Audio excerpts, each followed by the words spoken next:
Charles Kaufman é considerado uma das 100 pessoas mais influentes de Hollywood. E uma coisa bem interessante é que ele, como roteirista, é a pessoa que é relacionada ao filme e não somente o diretor.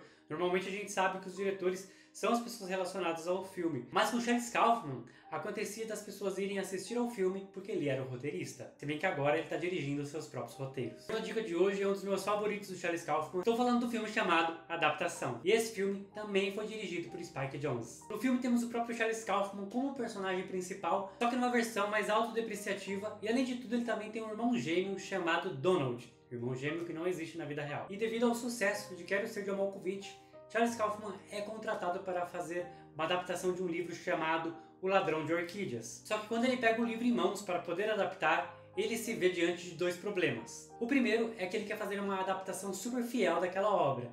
E o segundo é que a obra em si não existe uma história, não existe uma narrativa, não existe ação. É praticamente um artigo gigante, super poético, com imagens bem descritivas, que fala sobre o ladrão de orquídea e as orquídeas. E devido a isso ele entra num bloqueio criativo que ele não consegue nem começar a escrever o roteiro. E ao mesmo tempo, o seu irmão gêmeo, o Donald, começa a fazer um curso de roteiro para se tornar também um roteirista inspirado no irmão.